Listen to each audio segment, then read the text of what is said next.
प्यारे दोस्तों, कुछ दिन पहले कुछ लोगों की चर्चा चल रही थी। कभी कभी आते रहते ना कुछ पुराने परिचित जो है, पुराने श्रोता है, भक्त भी कह सकते हैं।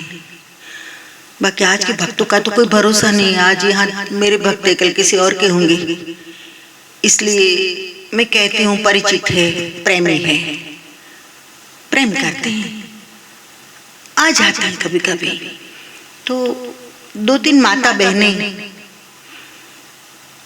1-2 भाई आ गए थे। कुछ दिन पहले की बात है। बात चल रही थी उनकी बातें करना और मेरा वहां से गुजरना। तो चलते चलते मेरे कान में कुछ शब्द पड़ गए। वैसे तो मेरा एकांत कोई डिस्टर्ब करे ये मुझे अच्छा नहीं लगता, और मैं किसी के एकांत को विक्षेप करती नहीं हूँ, डिस्टर्ब करती नहीं। लेकिन सहजता से कभी कान में कुछ बातें पड़ जाती है। तो वे लोग चर्चा कर रहे थे कि माँ इतनी पढ़ी लिखी है, सर्जक है, मेडिटेशन पर इतना काम किया है, इतना कुछ लिखा है, इतनी सारी बुक है, लेकिन पता नहीं भीड़ नहीं दिखाई देती है यहाँ। अब मुझे लगता है कि बस ये भीड़ ही अगर पैरामीटर है तो भारत के लिए 1000 हरेश्वरी इकट्ठी होकर भी कुछ भी नहीं कर सकती। माँ को कुछ पूछते हैं, ज्ञान तो सब है, लेकिन माँ को ज्योतिष के बारे में पूछते हैं। क्योंकि मेरे कमरा साफ करने के लिए चली गई थी, इसमें से 1-2 माताएं, तो ज्योतिष की बुक्स देख ली थी, तो उसके पता चल गया कि पढ़ती तो होगी। बाकी कचरा पट्टी इकट्ठी करना मेरा स्वभाव नहीं है। तो कुछ भी पूछिए ज्योतिष के बारे में तो कहती मुझे नहीं पता है, मत पूछो। हम कहते हैं कि ये प्रॉब्लम है, वो प्रॉब्लम है, तो कहते हैं कि आपके प्रॉब्लम आपके सॉल्व करो, आप खुद को सॉल्व करो, ध्यान में उतरो। तो माँ ने किया क्या, फिर माँ करती क्या है? एक और से खुद ही बात कर रहे हैं कि इतनी सारी बुक लिखी, इतना सारा पढ़ा। देखो ये है समाज, ये समाज है। और फिर भी ये बात करती तो माँ ने किया क्या? तब मेरे मन में एक छोटी सी जो बात चल गई वो मैं आज जाहिर में कह देती हूँ। उनको मैंने जवाब नहीं दिया क्योंकि दुखी हो जाते, उन्हें ये लगता कि माँ ने सुन ली हमारी बात। ऐसा कोई सीक्रेट नहीं था बड़ा, लेकिन फिर भी कभी कभी खड़े रहकर बिना पूछे खुलासा करने से अच्छा है कि अनसुना करके निकल जाओ वहां से।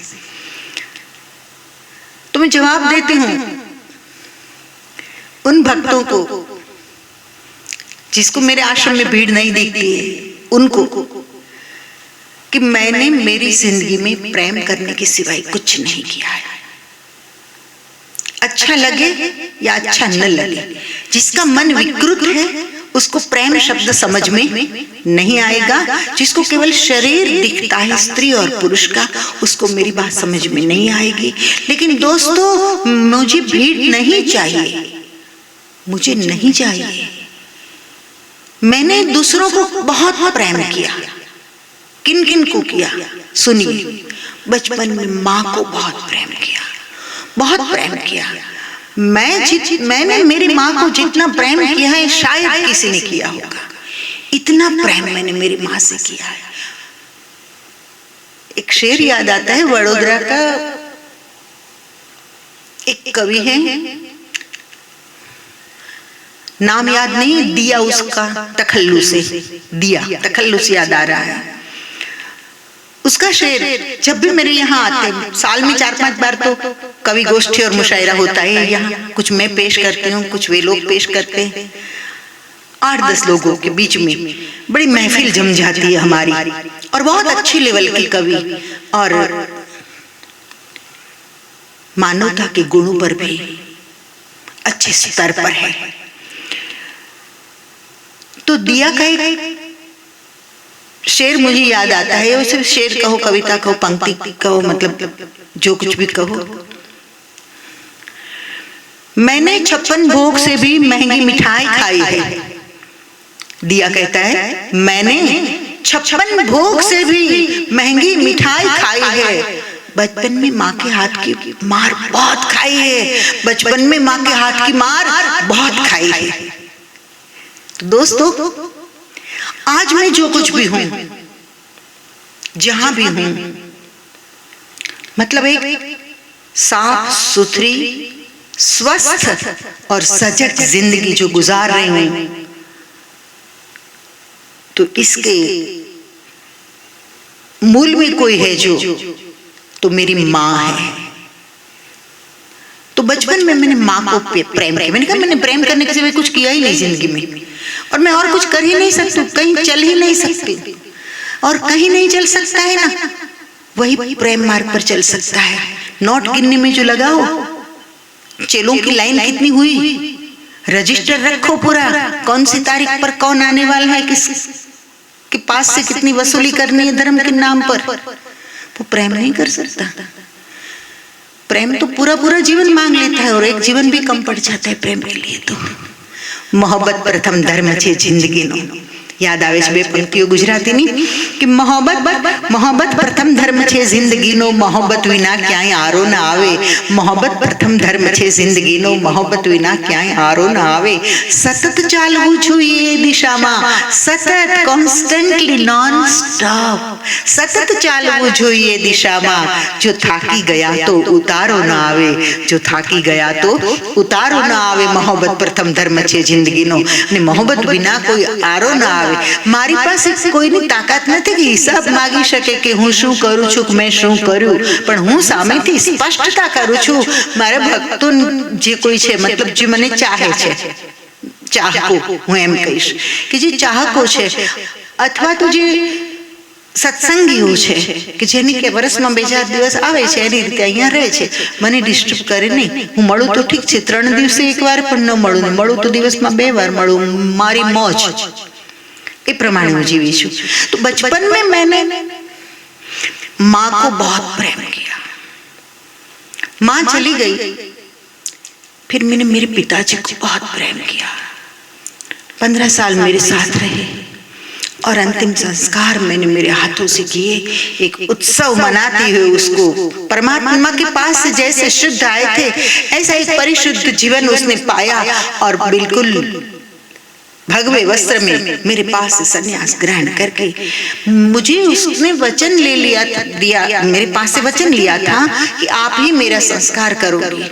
मैंने कहा ठीक है, प्रॉमिस, और पिताजी को पहुंचाया। फिर पिताजी को प्रेम किया। सन्यासी होने के बाद भी रामायण में कहा है ना कि मिलहि न जगत सहोदर भ्राता। स्वयं राम बोले कि सब कुछ मिलता है, लेकिन सहोदर भाई नहीं मिलता है। एक ही उदर से जन्मा हो ऐसा भाई नहीं मिलता है। तो ये संस्कार थोड़े गहरे उतर गए थे, थोड़ा बचपना था। भावनाशील तो हूं ही स्वभाव से, तो सन्यासी होने के बावजूद भी आश्रम में मैं रहती थी, वे लोग उनके घरों में रहते थे, फिर भी उन लोगों को भी बहुत प्रेम किया। और प्रेम में क्या क्या किया ये मुझे बताना नहीं है। क्या क्या न सहा हमने सितम आपकी खातिर, क्या क्या न सहा हमने सितम आपकी खातिर, ये जान भी जाएगी सनम आपकी खातिर, ऐसा किसी ने गाया है। तो ये भी एक हद तक सिलसिला चला, प्रेम मिट नहीं गया अभी,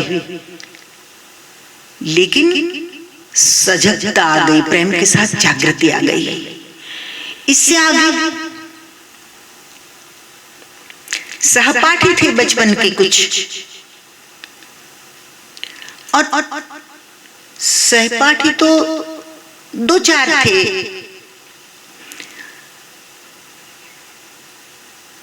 भाई बहने, लेकिन मुझे पढ़ाने वाले जो थे जो दो गुरु मेरे जीवन में आए, मतलब शिक्षक आए, लेकिन शिक्षक गुरु ही होते हैं ना।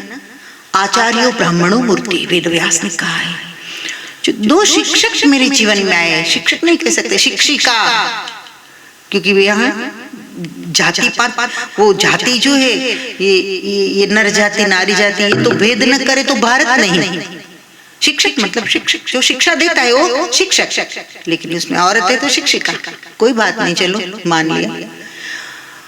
तो फिर उन लोगों को भी मैंने बहुत प्रेम किया।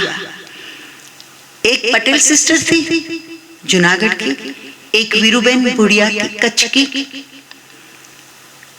बहुत चाहती थी मैं उनको, बहुत मानती थी। फिर प्रेम मेरा एक बृहद रूप लेता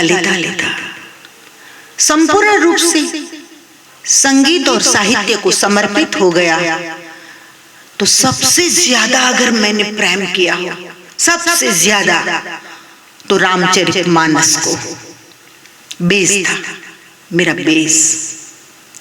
मानस ने मुझे जगाया, मानस ने मुझे काफी ऐसी चीजें दी कि एक संकीर्णता में से, धर्म की संकीर्णता होती है ना, जो उस संकीर्णता में से मुझे विशाल फलक पर लेकर आ गया मानस। मैं डूब गई थी मानस में 10 साल तक, तो पूरी तरह। क्योंकि सोचो तो सही कि जो शबरी, जो बिलनी, जो अछूत मानी जाती थी, उसके हाथ के बैर राम ने खा लिया। इससे बड़ी क्रांति क्या हो सकती है? जो मांसाहारी गीध, राम उसको गोद में उठाए और उसका कल्याण अपने हाथों से करे, उसके शरीर का अपने हाथों से संस्कार दे। इससे बड़ा रामत्व क्या हो सकता है? अहल्या जो एक पुरुष के काम का भोग बनी और दूसरे पुरुष के क्रोध का भोग बनी, इंद्र के काम का भोग बनी, और पति ऋषि गौतम के क्रोध का भोग बनी। बिल्कुल अकेली जंगल में इतनी मिट्टी इसके ऊपर गिरी थी कि लगता था कि शिला पड़ी है। नारी तो दिखाई नहीं दी थी, लेकिन राम ने ये नहीं सोचा कि दुनिया उसको धिक्कारती है। 1000 वर्ष तक कोई उसके पास नहीं आया, तो ना ना ना ना, मैं तो राम हूं ना। श्री राम ने उसका स्पर्श किया, उस पर जमी हुई मिट्टी को हटाई, मतलब कलंक को हटाया। और अहल्या तो अहल्या थी, सती साध्वी नारी थी, उसके सतीत्व को पुनः प्रकाशित किया राम ने खुद ने। होता है ना कि हेड जो होता है वो सर्टिफाइड कर दे, फिर बस उसके आगे कुछ नहीं होता, उस सर्टिफिकेट को चलाना ही पड़ता है। ऐसे राम ने सर्टिफाइड कर दिया कि अहल्या पापिनी नहीं है, अधम नहीं है। तो इन सारी चीजों ने मुझ में राम ने जो क्रांति की, वो क्रांति के बीज मुझ में उग निकले। स्वभाव में तो था, लेकिन उग निकले। तो मानस को मैंने दिल खोल के प्यार किया। आज भी कोई भी बात आएगी तो रामायण की चौपाई तो आएगी रेफरेंस में, मेरे मुंह में से सहजता से निकलने लगेगी। ये रटा हुआ नहीं है, अंदर उतर गया है पूरा सहजता से। फिर साहित्य और संगीत और बहुत कुछ साहित्य था। मुझे वेद पढ़ने थे, उपनिषद पढ़ने थे, मनुस्मृति जैसे और अनेक ग्रंथ, मुझे सब पढ़ना था। और उनमें से क्योंकि जैसी जिसकी दृष्टि, कुछ का स्वभाव होता है कि अच्छी चीज में से भी बुरा कुछ निकालकर बुराई साबित करते हैं, और कुछ का स्वभाव होता है कि गलत से गलत चीज हो उसमें से भी कुछ अच्छा ले लेता है। गुरु दत्तात्रेय ने गणिका को गुरु बनाया, 24 गुरु में से एक गुरु गणिका। करप्शन तो नहीं करती, कम से कम शरीर देती तो है पैसे के सामने पूरा, एक समझने की बात है, ये भी एक लेवल की बात है। धर्म के नाम पर छी छी छी छी ऐसी बातें नहीं करनी चाहिए। ऐसे ढोंगियों के लिए मैं नहीं हूं दोस्तों। खैर, फिर मैंने 6 वर्ष म्यूजिक को दे दिया। मैंने ये नहीं सोचा कि कथा, सत्संग, प्रवचन सब नहीं हो पाएगा, और ये मैं PhD भी कर रही हूँ साथ साथ में, तो लोग कहेंगे कहाँ माताजी अदृश्य हो गई, मेरा झंडा गाड़ दिया है मैंने, तो फिर मेरा झंडा ऊंचा ही रहना चाहिए। राष्ट्र का ऊंचा रहे बहुत है, मेरा झंडा ऊंचा ही रहना चाहिए। इसलिए मैं सैक्रिफाइस नहीं कर सकती थी मेरे प्रेम का। मेरा प्रेम था संगीत, मेरा प्रेम था साहित्य। तो मैंने संगीत बहुत सुना है, पढ़ा तो है, लेकिन पढ़ाई का मतलब इतना निकला कि मैं क्लासिकल की अच्छी श्रोता बन पाई। तो दिल खोलकर मैंने फिर संगीत को, साहित्य को प्रेम किया। फिर एक समय ऐसा आया, कलम तो बचपन से चलती थी, लेकिन 4 साल शैलेश्वर जब आ गए आश्रम में शिष्य मेरे, और स्वामी शैलेश्वर को मैंने जिम्मेदारियां थोड़ी बहुत थी वो सौंप दी। फिर कलम ने रुकने का नाम नहीं लिया, और ध्यान को फिर मैंने जी भर के चाहा है किसी को, तो ये चाहा है ध्यान को। कलम चलती रही। जो अनुभव किया था वो शब्दों से तो संभव नहीं था बताना, लेकिन फिर भी सत्य के निकट के जितने भी शब्द थे उन शब्दों से प्रयास किया कि अगर ये चीजें बच जाएगी तो भविष्य में किसी का, कोई ब्रह्म जिज्ञासु का मार्गदर्शन कर पाएगी। तो मैंने ध्यान साहित्य को जन्म दिया और भरपूर प्यार किया। अपने सर्जन को कौन प्यार नहीं करता? कौन माँ ऐसी होगी कि अपने बच्चे को प्यार न करे? तो मेरा सर्जन था, उसको मैंने बहुत प्यार किया। और अब तो प्रेम की जहाँ बात आती है तो वहां तो पूरी दुनिया मेरी दोस्त बन गई है, विश्वामित्र बन गई हो। विश्वामित्र ने ऋषि थे,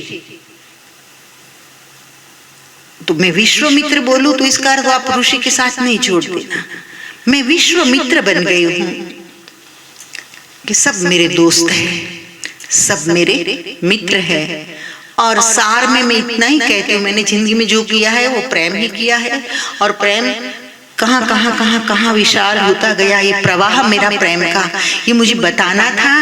और इश्क है सब क्रियाकांड, मेरा एक इश्क नाम से, वैसे तो इश्कोपनिषद उसका नाम है, इश्कोपनिषद। मैंने तो इश्क ही नाम दिया था, लेकिन MS यूनिवर्सिटी के चांसलर, एक बार चांसलर सोनी साहब आ गए थे एक फंक्शन, ये इश्क के लोकार्पण के क्षण पर, तो लोकार्पण का फंक्शन था, तब जो आ गए थे सोनी साहब, तो उसने कहा कि मैंने इसमें कुछ पढ़ लिया, थोड़ा देख लिया आधा घंटे पहले, और ये केवल इश्क नहीं, मैं उसको उपनिषद की तुलना में रखता हूँ, उपनिषद के स्थान में उसको रखता हूँ। ठीक है भाई, एक्सेप्ट कर लिया, क्योंकि बात उपनिषद का अर्थ क्या है? उपनिषद, निषद यानी बैठना, उप यानी ईश्वर के, उसके निकट बैठना, उपनिषद का ये अर्थ है। तो प्रेम इसको उसके निकट तो बैठाता है। दिल एक मंदिर है, दिल एक मंदिर है, प्यार की जिसमें होती है पूजा, वो प्रीतम का घर है। तो दिल एक मंदिर है, तो दिल में प्रेम जागता है, यहाँ से नहीं होता है, यहाँ से होता है। तो दिल में प्रेम जागता है और प्रेम ईश्वर से निकट ले जाता है। तो इश्कोपनिषद टाइटल मुझे और अच्छा लगा, मैंने एक्सेप्ट कर लिया, पूरी सभा भी खुश हो गई। तो इश्कोपनिषद नाम का एक मेरा कुछ शेरों का, मुक्तकों का संग्रह है, उसमें मैंने लिखा है, अब आप समझ जाना मैंने जिंदगी भर क्या किया है। इश्क है सब क्रियाकांड, जो क्रियाकांड, पूजा पाठ जो भी हो कर जो है, वो है मेरे लिए इश्क, केवल प्रेम। इश्क है सब क्रिया कांड और इश्क तर्पण है मेरा। अगर मैं मर जाऊं तो पिंडदान और तर्पण ये सब क्या क्या नहीं करते पता नहीं, ठीक है, जिसको जो मंजूर है वो करते हैं। एक परंपरा है, तोड़नी है तो तोड़ो, चलानी है तो चलाओ। मैं तो मुक्त हो गई क्योंकि साधु बन गया, तो फिर बाप के पीछे मुझे कोई पिंडदान करने की जरूरत नहीं, क्योंकि बाप की 15 साल जीते जी सेवा कर ली। करना है वो करे पिंडदान, श्राद्ध करना है वो श्राद्ध करे, मेरा लेना देना नहीं है। लेकिन यहाँ मैं मेरी बात कर रही हूँ कि इश्क है सब क्रिया कांड और इश्क तर्पण है मेरा। अगर मैं मर जाऊं तो मेरा तर्पण केवल प्रेम। जितने भी प्रेमी है, समझना किस लेवल की बात हो रही है यहाँ। बस वे सब बैठना, शेर शायरी गा लेना, कुछ नाच लेना, कुछ बजा लेना, बस मेरा तर्पण हो गया। मैं कह देती हूँ ना अभी से, बाद में कुछ शैलेश्वर, बाद में कुछ वो झमेला नहीं करना, कोई नाटकबाजी मुझे नहीं चाहिए मरने के बाद। इश्क है सब क्रिया कांड और इश्क तर्पण है मेरा। कुछ प्रेमी लोग, कुछ भक्त मिलकर बैठ जाना बस, और आनंद से छोटा सा उत्सव मना लेना। इश्क तर्पण है मेरा, इश्क को समझे उसी को इश्क अर्पण है मेरा। ये मेरा काव्य संग्रह मैंने अर्पण किसको किया है? इश्क को समझे जो सही अर्थ में इश्क को समझता है, इश्क को समझे उसी को इश्क अर्पण है मेरा। इश्क को समझे उसी को इश्क अर्पण है मेरा। आए यमराजा के ईश्वर, यमराजा को आना है तो यमराजा आए, और ईश्वर अगर चाहता है कि हरेश्वरी को लेने जाना है तो भले खुद ईश्वर आ जाए, उनकी मर्जी, कोई बात नहीं। यमराजा से मुझे डर है, और ईश्वर आ जाएंगे तो भी मुझे पता है कि जाना तो है ही। तो आए यमराजा के ईश्वर, आए यमराजा के ईश्वर, कोई ना है डर मुझे। आए यमराजा के ईश्वर, कोई ना है डर मुझे। लेकिन हाँ एक शर्त है, रटते रटते इश्क इश्क, रटते रटते इश्क इश्क जाए भले लेकर मुझे। रटते रटते इश्क इश्क जाए भले लेकर मुझे। राम राम राम बोलते हैं ना, तो मैं कहती हूँ इश्क इश्क इश्क इश्क, रटते रटते मुझे ले जाना और पंच महाभूत में मिला देना। तो लोग जो कहते हैं कि भीड़ नहीं है यहाँ, तो माने किया क्या? मैंने माने केवल प्रेम किया और कुछ नहीं किया। राम राम।